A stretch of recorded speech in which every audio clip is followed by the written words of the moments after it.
Dalawa na akong favorite na islands ngayon, Siargao and Israel. Ang layo nung isa. Ano yan? Pag malulungkot ako, dito ako pupunta, ganun. Ngayon lang ako mag-start ng day ko kasi nga sobrang grabe. Ang dami nangyari kagabi. So, coffee first and let's go. Where we lose taste. Okay, so we're gonna try some king crab and ceviche. Free pisco sour. I won't walk outside alone with my cameras and my stuff. No? So, tinanong ko sila bakit kailangan lutuin alive yung lobster at yung crab para daw ma-preserve yung flavors. Yun yung sabi ni ate, di ko lang alam kung totoo yun.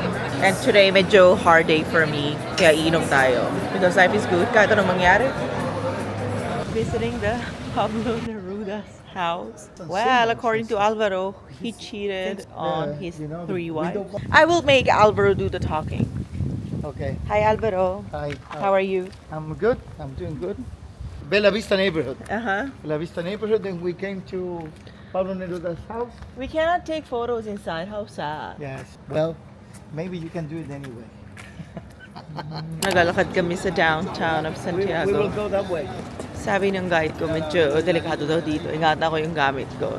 Wala naman nangyari sa akin. Ako mismo nakawala ng sing-sing ko.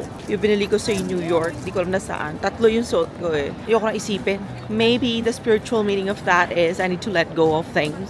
Back in the hotel now. We are gonna go out. Ako lang pala. Wala naman ako kasama. Mag-dinner ako sa... Dito lang, malapit lang sa bahay, sa tapat lang. Hindi lang magkapalit ng outfit kasi nga ayoko na mag-empake and naayos ko na yung lahat ng gamit ko dahil uwi na po ako ng Madrid. Hindi ko pala nakwento. Alam niyo ba, paminsan-minsan hindi rin ako masaya sa tour na inaayos ko. So yung tour ko kanina parang okay lang, hindi nag-match yung energies namin ng guide. Pero ganun talaga, napakisamahan ko naman siya. Oh, di ba? Ganyan talaga. Kahit gano'n tayo kagaling sa work natin, may mangyayari talaga na hindi natin inaasahan.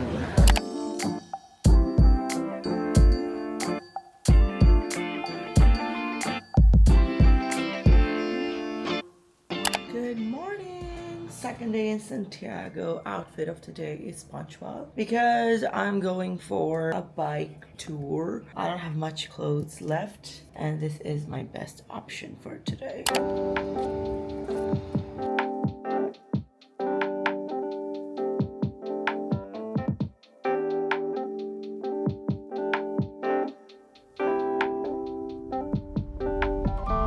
Alright, we are in a market, parang palengke. Diyos ko si ate, papainumin niya ako na juice. Hindi ko naman masabi, ayoko inumin. Pero inumin ko na lang. Baka magpae ako. Pero inumin ko na lang, kasi nakakahiya. Ito yung mahirap pa nagka-travel ka. Ang hirap humindi. Maarte ako, yes. Pero try ko makisama sa lahat ng bagay-bagay. So, titingnan ko ano tubig yung gagamitin nila. Paininom ng juice. Sabi ko, kape muna tayo. Baka makalimutan niya ipainom sa akin yung juice. Charot. This is our last stop, right? Yeah. Hello. My name is Alejandra. Yes, this is Ale. She was my guide today. So we're gonna try canele. Es igual. Ahí, Do you se llama como pero eso se logra con la temperatura. pumpkin? Hindi na ako nakataka sa juice, pero filtered water naman daw. Wow. When I am in this region, I really love to try everything maracuya. Marabuya. So good. Okay. Trying pumpkin bread. Very, very spicy.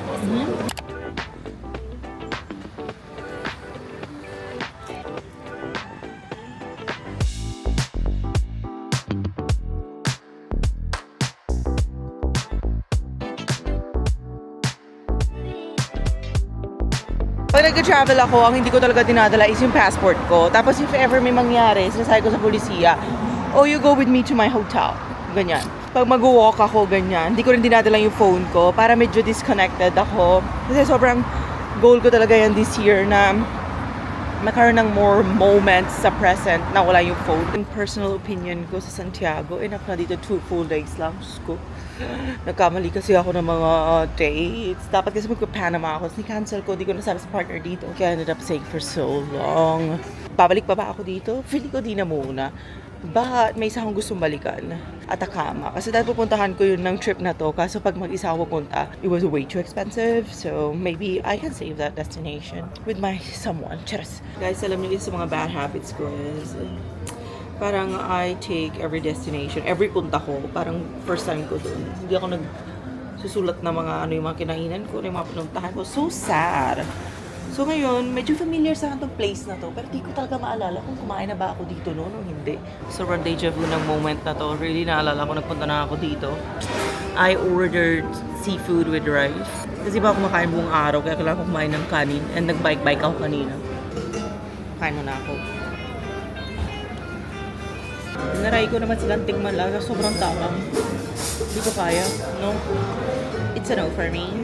We have an early morning tour today and we are going to Valparaiso. So, nakapunta na ako before but I wanted to make new memories. So, babalikan natin ang Valparaiso. Beautiful place siya for people na mahilig mag-photograph like myself. Okay, quick check.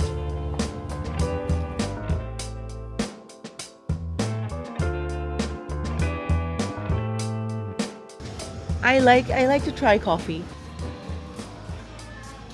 According to my guide, Valparaiso is very important kasi ang daming mga bagay-bagay na dito first nag-start.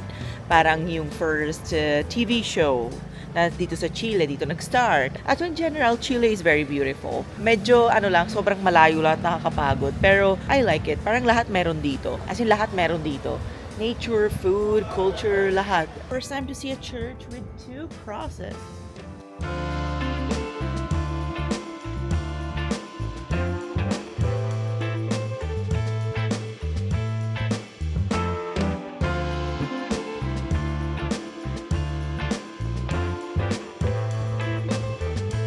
Visiting a very old church back from 1879. Everything here is written in English kasi nga mga Europeans nag-move dito, so English community ang gumawa nito.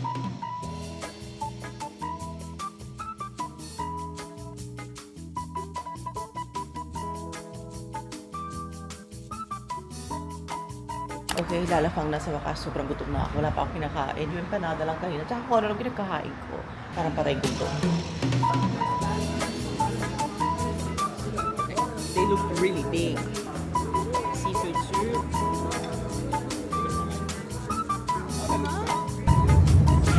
Viña del Mar. Just gonna walk around. This looks like Australia. Beautiful. Now we're gonna get a glimpse of Easter Island dito sa Viña del Mar. Alright, here's a glimpse. Tomorrow I'm going there. Yay! Alam niyo ba, hindi pa rin alam paano nila minove yan. Doon sa isla, paano nila ginalaw-galaw at pinilace. Pinilace! I think this restaurant will be one of my top restaurants in the world. Napakaganda. Kasi laki siya ng mukha ko. Literally, mas malaki pa siya sa mukha ko.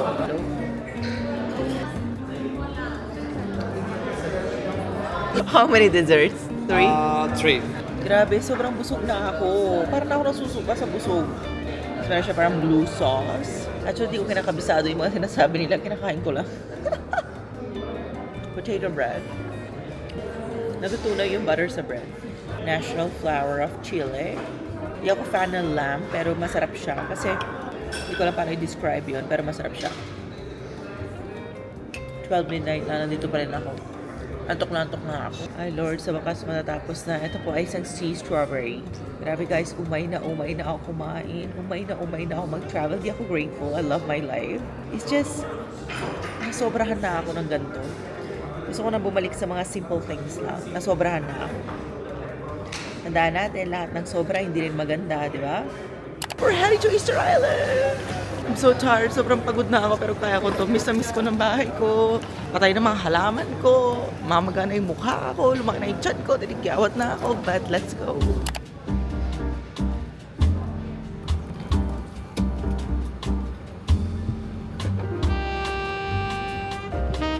I'm so sleepy, but I'm here. I made it.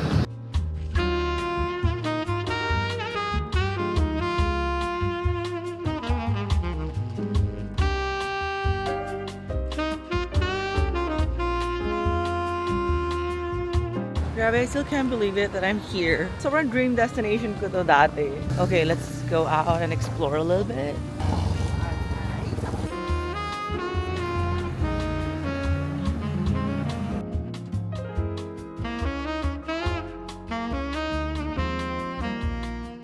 right, before going back to the hotel, we're gonna try a coffee shop called Mana Cafe. She's the owner. And her coffee shop has 5 stars. Access Travel has 4 stars.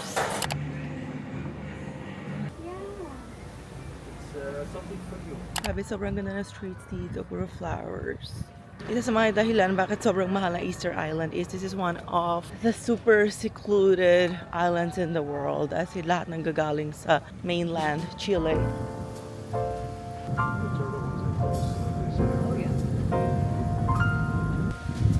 Joined a stargazing tour. So, parang aurora siya. Let's see kung makikita natin ang Milky Way.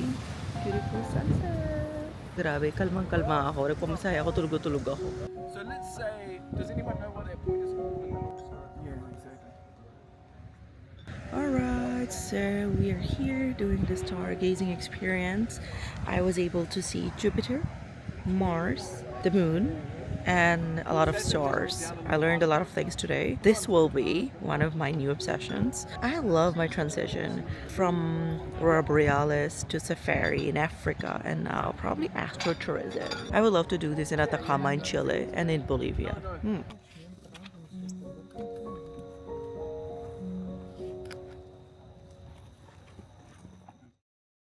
Day 2 in Easter Island and meron tayong sunrise tour today. Nag-let go muna ako ng signature na red lipstick ko kasi gusto ko simple lang galawan ko dito dahil simple lang yung mga tao dito.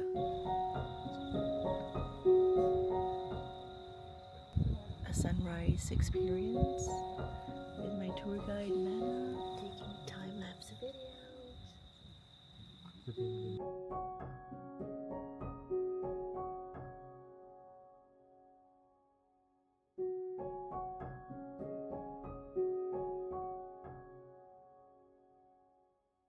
Alright guys, kain muna tayo. Strawberry juice.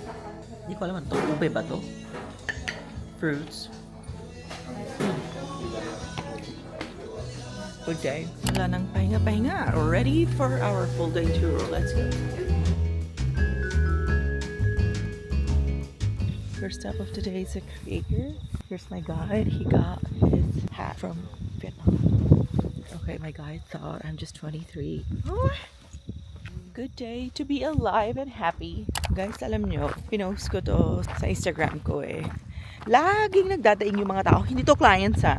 Sa TikTok or sa mga Reddit. Mahal, overpriced, blah, blah, blah. First of all, di namin sila clients. And second, yung mga clients namin never sila nagreklamo kasi they understand what we're selling. Alam nyo ba gano'ng kahirap mag-stand out sa mundo na to where everyone is doing the same thing? Like, everyone is so focused sa pag-promote ng same things. Europe. Or minsan, may mga ibang naliligaw. But here I am. I'm trying to promote Easter Island. Yeah, when I tell people, huwag kayong matakot maging iba, maging unique, create your own path. Because it always pays off. It's always worth it. Brief history lang. Alam niyo ba yung mga Moai, yung mga taga dito, wala talaga silang hell and heaven. Meron silang horizon. So, paniniwala nila dun sa horizon nakatira yung God nila. And for almost 1,000 years, walang pumunta dito na foreigner. So, nung finally may pumunta na April 4, 1722, a Dutch, inatake nila, tapos nagbarilan sila, blah, blah, blah, blah. Kasi nagulat sila na, paano may lumabas dun sa horizon na dapat God nila yung nandoon. So fascinating. Wala lang. This is why I travel. Tatandaan ko to. Grabe.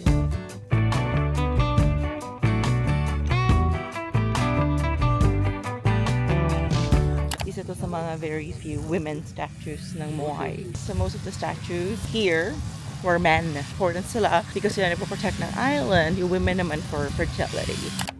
Alright, let's try a coffee place called Rapa Coffee. Try chocolate cheesecake for the first time and some coffee. Grabe yung tamis. Alright, we are now visiting the next site called Ahu Akevi.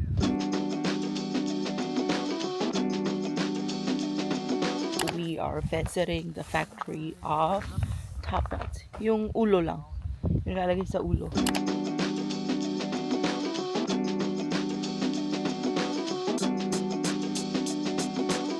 Our next step is we are gonna try some local costume.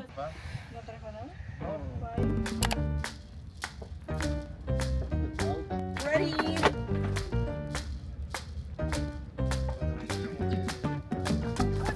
Alright, so they did my thing. Are you okay, Ata? Yeah. With crazy women. Look us. Crazy! Yo! Guys. Eya! Yeah, si Aya Beach.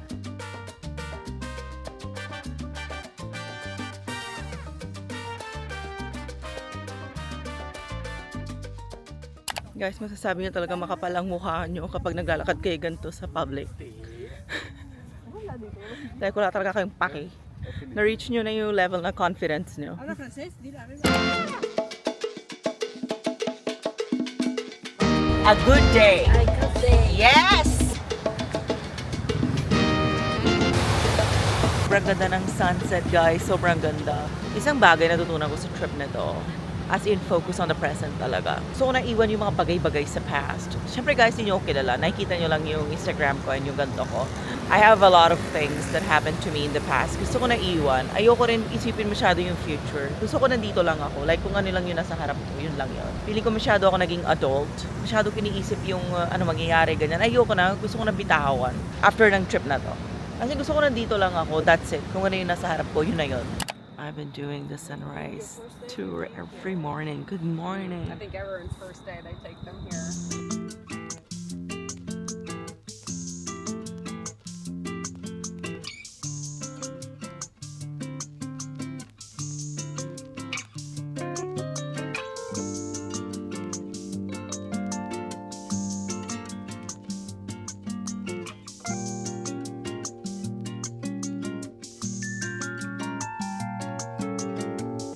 Okay, ang first step ng tour natin today ay para makita natin yung mga real villages na mga Moai. Yung mga hindi lang mabigyan ng meaning. May mga legends, pero totoo talaga sila. And a chicken coop where they used to store the chickens. And another house right here. Grabe, alyong-aliw ako sa tour na to. Natutunan ko today, the Moais are not gods, nor saints. Tombs pala yan.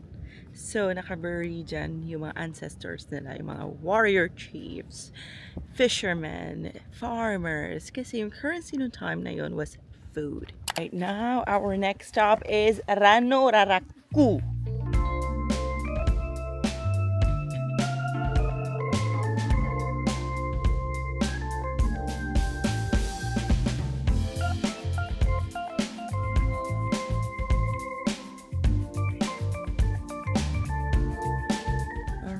This Moai behind me is very different kasi meron siyang legs, naka-kneel siya in fact. And yung mga legends, dun sa na yun, may village, tapos leader siya dito. Then pinapatay niya yung ibang tao dun kasi mahirap ka pag nasa cliff ka. Ang mga mayayaman, nasa coast sila nakatira. Mayaman ka. Ito, nagsusorry siya, inano nila siya, kinalbo. Kasi nung time na yun, pag kinalbo ka, dishonor yun. We are here behind the statues just to appreciate the height. They are big. Like big. About to have some lunch. Bagong luto lahat. Sarap! Tuna with maracuya. It's massive. I've tried ceviche in a lot of places. But ceviche empanada for the first time here.